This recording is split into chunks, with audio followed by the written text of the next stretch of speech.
नमस्कार, आपण पाहताय न्यूज 18 लोकमत. आपल्या सगळ्यांचं स्वागत. आणि आता सुरुवातीलाच एक महत्त्वाची बातमी. मराठा आरक्षणाची पुढची दिशा ठरवण्यासाठी राज्य सरकारच्या मंत्रिमंडळ उपसमितीची एक महत्त्वाची बैठक थोड्याच वेळापूर्वी सुरू झाली आहे. मुंबईतलं मुख्य शासकीय निवासस्थान अर्थात सह्याद्री अतिथीगृहामध्ये ही विशेष बैठक बोलावण्यात आली आहे. काही वेळापूर्वी या बैठकीला सुरुवात झाली. पुनर्विचार याचिका मात्र दाखल करायची नाही याबद्दल राज्य सरकारनं निर्णय केल्याचं सूत्रांचं म्हणणं आहे. याची अद्याप औपचारिक माहिती देण्यात आलेली नाही. पण मराठा आरक्षणाच्या संदर्भात पुढे काय करायचं यावर चर्चा करण्यासाठी मंत्रिमंडळाच्या उपसमितीची ही बैठक सुरू झाली आहे. प्रामुख्यानं विशेष अधिवेशन बोलावलं जाण्याची शक्यता आहे. त्यामुळे बैठकीत नेमकं काय होतं हे पाहणं अतिशय महत्त्वाचं आहे.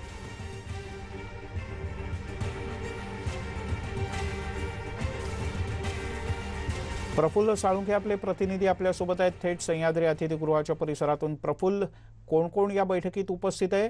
काय मुद्द्यांवर चर्चा होतीये? फिरीज, आपण पाहिलं की सर्वोच्च न्यायालयानं मराठा आरक्षण हे रद्दबातल ठरवल्यानंतर आज मराठा आरक्षण उपसमितीची एक बैठक होते. या बैठकीमध्ये अध्यक्ष अशोक चव्हाण, त्याचबरोबर एकनाथ शिंदे, त्याचबरोबर बाळासाहेब थोरात आणि इतर आहेत, कुंभकोणी देखील आहेत आणि थोरात जे राज्याचे वरिष्ठ वकील आहेत ते देखील या ठिकाणी बैठकीला उपस्थित आहेत. एकूण आपण जर पाहिलं, सर्वोच्च न्यायालयानं मराठा आरक्षण रद्द केल्यानंतर पुढची भूमिका काय घ्यायची या संदर्भातली चर्चा जी आहे ती या बैठकीत होते. 3-4 महत्त्वाचे मुद्दे जे आहेत ते समोर चर्चेसमोर ठेवण्यात येणार आहेत. त्यामध्ये पुनर्विचार याचिका दाखल करावी का लार्जर बेंचसमोर, तो एक विषय असेल. मराठा आरक्षणाच्या संदर्भात विशेष अधिवेशन बोलवून मागास आयोगाच्या संदर्भात काही भूमिका घ्यायची का, हा दुसरा विषय.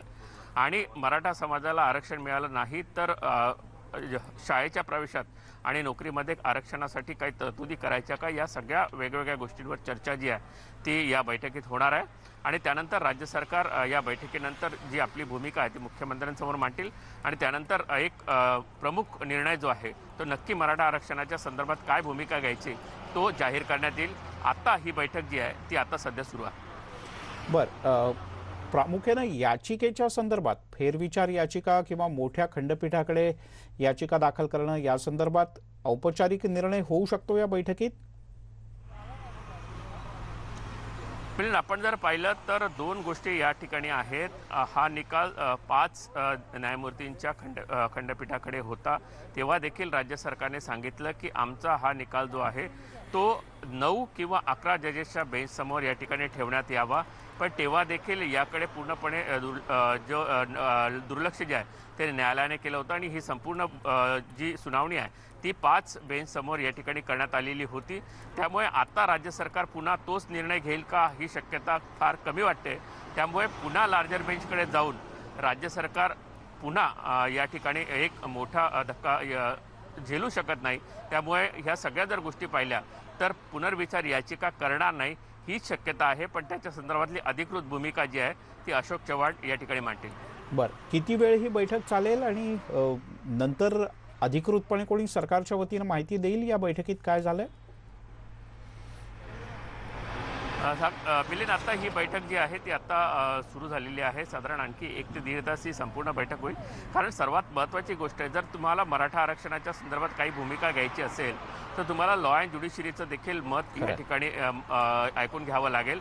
त्याचबरोबर जे GAD डिपार्टमेंट आहे ज्यामध्ये नोकरीच्या भरतीच्या संदर्भातला मुद्दा असेल किंवा आरक्षण पदोन्नती देण्याच्या संदर्भातला निर्णय असेल, त्या विभागाचं देखील म्हणणं जे आहे ते या ठिकाणी ऐकून घ्यावं लागणार आहे. त्यामुळे ही बैठक जी आहे ती आणखी 1 ते 1.5 तास या ठिकाणी चालेल आणि त्यानंतर अशोक चव्हाण जे आहे ते माध्यमांशी बोलतील.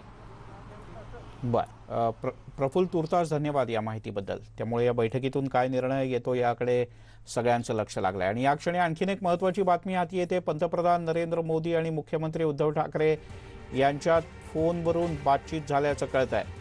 प्रामुख्यानं राज्यातल्या कोरोना परिस्थितीच्या संदर्भात ही बातचीत झाल्याचं कळतं. उदय जाधव आपले प्रतिनिधी आपल्यासोबत आहेत. उदय, काय झालं या बैठकीत, काय सांगितलंय सूत्रांनी? मिलिंदजी, काही वेळापूर्वीच मुख्यमंत्री उद्धव ठाकरे यांनी पंतप्रधान नरेंद्र मोदी यांना फोन केला आणि त्यांची फोनवरती सविस्तर चर्चा देखील झालेली आहे.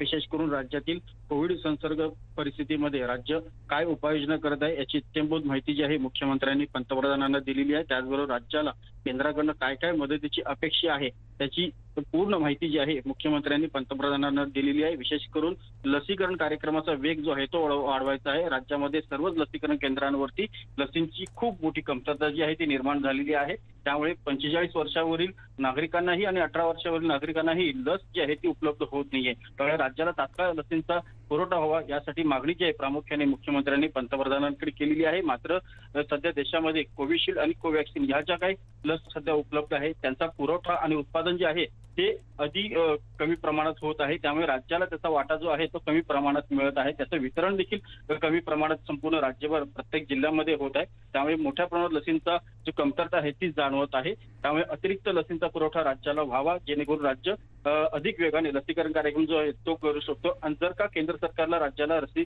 पुरवण्यासाठी खूप मोठी अडचण निर्माण होत असेल तर विदेशातून महाराष्ट्राला लस जी आहे ती आयात करण्याची परवानगी जी आहे ती मिळावी याची एक प्रामुख्याने मागणी मुख्यमंत्र्यांनी पंतप्रधानांकडे केलेली आहे. त्याचबरोबर राज्याला ऑक्सिजनचा पुरवठा देखील कमी प्रमाणात होत आहे. इतर राज्यातून राज्याला जो काही ऑक्सिजन येत आहे त्यामध्ये मोठ्या प्रमाणात काटछाट केली जात आहे. राज्याला पुरेसा ऑक्सिजनचा पुरवठा होत नाही आहे. त्यामुळे त्या संदर्भात देखील मुख्यमंत्र्यांनी पंतप्रधानांकडे मागणी केलेली आहे की राज्याला ऑक्सिजनचा पुरवठा जो आहे तो सातत्याने आणि तात्काळ स्वरूपामध्ये केला जावा जेणेकरून अनेक जिल्ह्यांमध्ये जिथे ऑक्सिजनची कमतरता आहे तिथे ऑक्सिजनचा पुरवठा तात्काळ केला जाईल. त्याचबरोबर विदेशातून देखील ऑक्सिजनचा पुरवठा काही प्रमाणात होत आहे तो देखील राज्याला मिळावा अशी देखील मागणी मुख्यमंत्र्यांनी केलेली आहे. एकूणच राज्याचा कोविड संसर्ग उदय तुर्तास धन्यवाद. राज्यातल्या विविध आत्ताच्या तातडीच्या मुद्द्यांवर चर्चा झाली. अर्थातच कोरोना, मग ऑक्सिजनचा पुरवठा असेल, रेमडेसिवीर इंजेक्शनचा विषय असेल, एवढंच नाही तर या दोन्हीहूनही महत्त्वाचा विषय तो लसीचा, कारण लसीचा तुटवडा आहे राज्यात. आता तर 18च्या पुढे 44 पर्यंतच्या वयोगटातल्या नागरिकांचं लसीकरण तुर्तास थांबवण्याचा निर्णय सरकारनं घेतला आहे. त्यामुळे या दृष्टीने केंद्राची मदत आवश्यक आहे. बोलूयात मराठा आरक्षणाच्या संदर्भातल्याच एका बातमीकडे, कारण मराठा क्रांती मोर्चाची एक महत्त्वपूर्ण बैठक पुण्यात होते आहे असं कळतं आणि यानंतर दुपारी 4 वाजता एक पत्रकार परिषद सुद्धा मराठा क्रांती मोर्चा तर्फे घेण्यात येऊ शकते.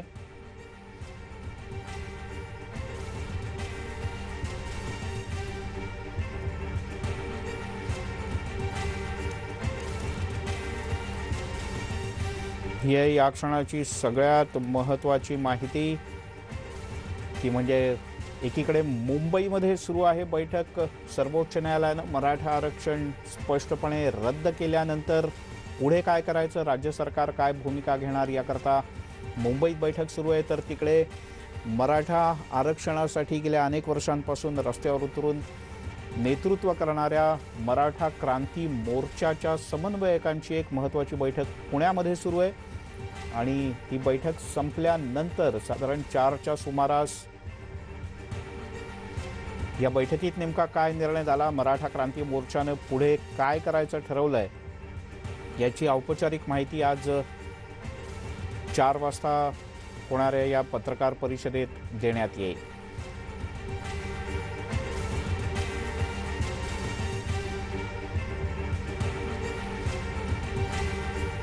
त्यामुळे 2 बैठका अतिशय महत्त्वाच्या. धनंजय जाधव मराठा क्रांती मोर्चाचे नेते आपल्यासोबत आहेत. आजच्या बैठकीत कोणत्या मुद्द्यांवर चर्चा करण्यात येते? नक्कीच आजची म्हणण्यापेक्षा काल पण एक आमची बैठक झालेली आहे झूम कॉलच्या माध्यमातून. 500 लोक त्या झूमच्या बैठकीमध्ये होते. आज देखील आम्ही चर्चा करत आहोत या सगळ्या बैठकीच्या संदर्भामध्ये. आणि यामधून प्रामुख्याने आता मराठा आरक्षणाची लढाई कशा पद्धतीने असावी, ती लढाई लढत असताना सरकारनं जे बाजू मांडणं अपेक्षित होती ती मांडलेली नाही. त्या मांडण्याच्या बाबतीमध्ये पुढची काय रणनीती आखायची या संदर्भामध्ये या सगळ्या गोष्टी आहेत. परंतु आज पत्रकार परिषदेच्या माध्यमातून महाराष्ट्राला दिशादर्शक अशा पद्धतीची माहिती आम्ही त्या पत्रकार परिषदेने देणार आहोत. बर, पुन्हा एकदा आंदोलनाची भूमिका घेतली जाईल का सध्याचा कोरोनाचा काळ पाहता काही सामंजस्याची भूमिका घेऊन न्यायालयीन लढाई अधिक तीव्र केली जाईल? यामध्ये दोन गोष्टी प्रामुख्याने मी तुम्हाला सांगू इच्छितो की साधारणतः आता जे कोरोनाचा कालावधी आहे त्यामुळे तर आंदोलनाच्या पवित्र्यामध्ये मराठा क्रांती मोर्चा नक्कीच नसेल. त्याचबरोबर दुसरी एक गोष्ट आहे की पूर्वीच्या कालावधीमध्ये तुम्ही पाहिलं असेल महाराष्ट्रभरामध्ये मोठ्या प्रमाणात आत्महत्यांचं एक लोन आलं होतं चुकीच्या माध्यमातून. परंतु तशा पद्धतीने महाराष्ट्रामध्ये कोणीही मराठा आरक्षणाच्या प्रक्रियेला धरून आत्महत्या करू नये हे देखील महत्वाचं आवाहन आम्ही तुमच्या माध्यमातून करतोय. आणि आंदोलन नक्कीच असेल म्हणजे डिजिटल स्वरूपातलं असेल किंवा न्यायालयीन प्रक्रियेतला असेल किंवा राज्यकर्ते आमदार खासदार यांना वेठीस धरून आरक्षणाच्या प्रश्नाकडे कशा पद्धतीने आम्ही त्यांना वळवू शकतो आणि आमचा प्रश्न सोडवण्यासाठी आम्ही आग्रही कशा पद्धतीने त्यांना करू शकतो यावरती देखील आज आम्ही 4 वाजता संवाद साधणार आहोत. बरं, धनंजयजी तुर्तास धन्यवाद या सगळ्या सविस्तर माहितीबद्दल. त्यामुळे 2 बैठका, एक मुंबईमध्ये सरकारची बैठक पुढची रणनीती ठरवण्यासाठी, तर मराठा क्रांती मोर्चाची बैठक कालही झाली, आजही होते आहे आणि 4 वाजता त्याची औपचारिक घोषणा करण्यात येईल. इकडे मराठा आरक्षण रद्द झाल्यानं विरोधी पक्षनेते देवेंद्र फडणवीस यांनी राज्य सरकारवर टीका केली. मराठा आरक्षणच्या संदर्भात महत्त्वाच्या असलेल्या गायकवाड समितीच्या न्यायिक अहवालाचं मराठी भाषांतर इंग्रजीत उपलब्ध करून न दिल्यानं न्यायालयाचा गैरसमज झाला. गायकवाड कमिशननं केवळ एकच बाजू ऐकून घेतली आणि त्यामुळे एकतर्फी अहवाल असल्याचा समज न्यायालयानं करून घेतला आणि मग हा निर्णय देण्यात आला असा दावा केलाय माजी मुख्यमंत्री देवेंद्र फडणवीस यांनी. राज्य सरकारनं जाणून बुजून अशा प्रकारची भूमिका घेतल्याचा गंभीर आरोप सुद्धा फडणवीस यांनी केला आहे.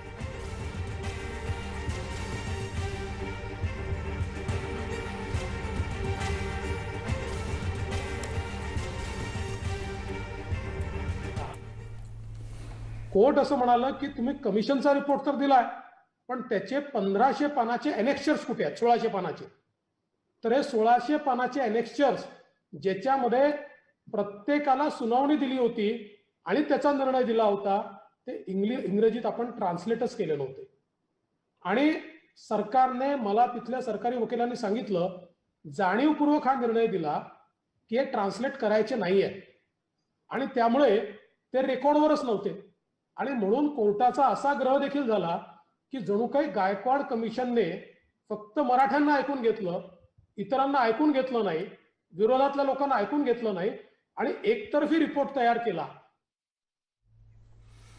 त्यामुळे पाहूयात या विषयातले आरोप प्रत्यारोप आणि पुढच्या गोष्टी नेमक्या काय होतात ते. एक मोठी बातमी आता नियमांची ऐशी तैशी करणाऱ्या औरंगाबादकरांची. औरंगाबाद शहरामध्ये विविध प्रकारचे निर्बंध लागू आहेत पण शहरातल्या सिटी चौक परिसरातली धक्कादायक दृश्य आम्ही तुम्हाला दाखवतोय. ही दृश्य पाहून आपल्याला अंदाज येईल की औरंगाबादकरांना कोरोनाच्या पार्श्वभूमीवर सरकारनं आखून दिलेल्या नियमांचा कसा विसर पडतोय ते. या ठिकाणी चक्क दुकानदारांनीच आपापली दुकानं उघडी ठेवली, काही जणांनी अर्धी शटर उघडी ठेवली आणि लोकांना मोठ्या संख्येनं दुकानात प्रवेश दिला गेला आणि सरसकट कोरोनाचे नियम पायदळी तुडवल्याचं पाहायला मिळालं. आणि प्रचंड संख्येनं दुकानामध्ये शिरणाऱ्या लोकांमध्ये, नागरिकांमध्ये महिलांचा सगळ्यात जास्त समावेश होता असं या दृश्यांमधून आपल्याला दिसतंय. औरंगाबादच्या सिटी चौक परिसरातली ही घटना आहे. पोलिसांनी या प्रकरणी आता तक्रार दाखल करून घेतली आहे, गुन्हा दाखल करून घेतला आहे. एकूण 70 दुकानांवर कारवाई करण्यात आली. सिद्धार्थ गोदाम आपले प्रतिनिधी आपल्यासोबत आहेत. सिद्धार्थ, मिलिंद, आपल्याला माहित आहे की राज्यभरामध्ये अत्यावश्यक सेवा सोडून बाकी सगळे व्यवसाय दुकानं बंद आहेत. हा फक्त नियम सांगायला आहे कारण ही औरंगाबादची जरी घटना असली संबंध राज्यामध्ये अशा पद्धतीचे व्यवसाय लोक करतायत.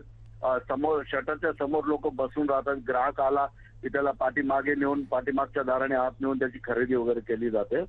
मात्र धक्कादायक बाब या व्हिडिओतली अशी आहे की हा जे दुकान आहे सिटी चौक भागातलं याच्यावर आधी कारवाई केलेली आहे, त्याला दंड ठोकलेला आहे त्या दुकान मालकाला.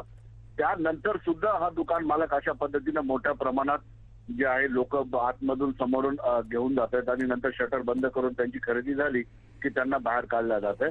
म्हणजे दंडाची भीती राहिलेली नाही किंवा कोरोनाची भीती राहिलेली नाही. अशा पद्धतीचं काही प्रमाणामध्ये औरंगाबादमध्ये चित्र दिसतं आहे.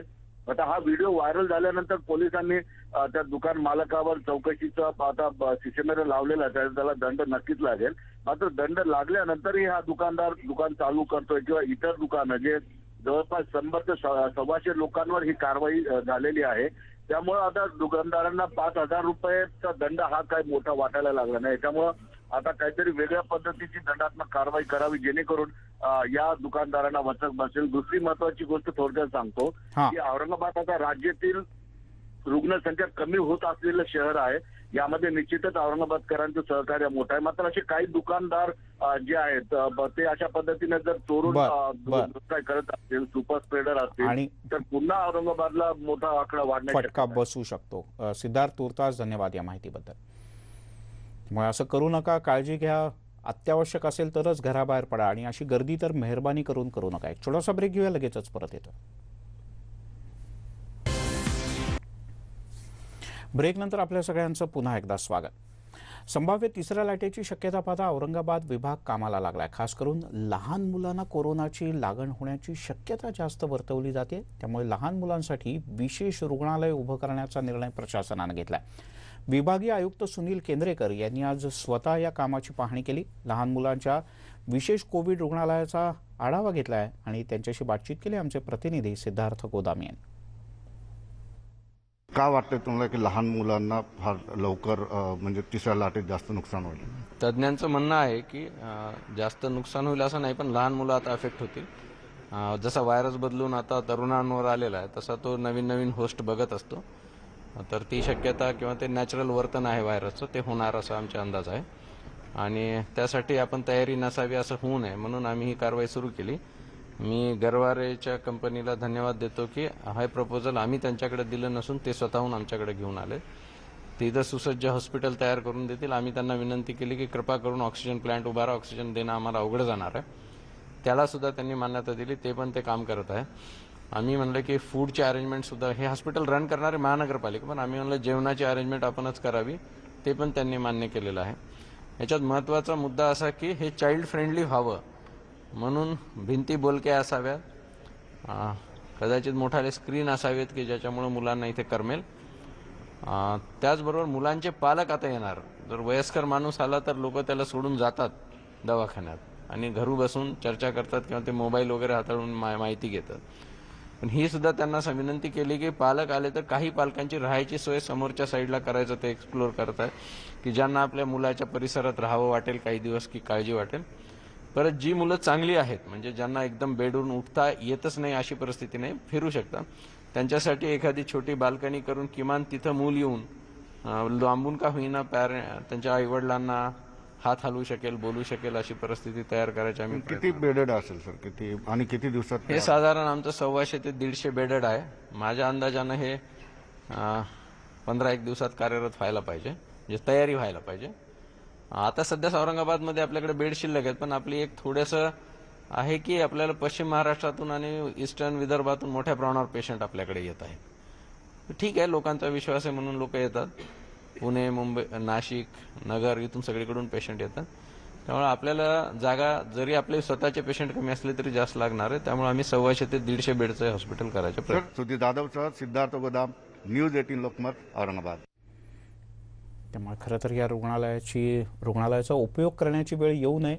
लहान मुलांना तर अजिबात कोरोनाची बाधा होऊ नये, पण ही सगळी तयारी आहे जर का वेळ आली तरची. यासोबतच या बुलेटिनमध्ये इथे थांबूयात, पण जाताना एक कळकळीची विनंती आणि आग्रहाचं निवेदन, अर्थात मास्कबद्दलचं. मास्क घाला, हात वारंवार धुवा, अंतराच्या नियमाचं पालन करा, म्हणजे कोरोनाची साखळी आपल्याला तोडता येईल. या बुलेटिनमध्ये इथेच थांबूया.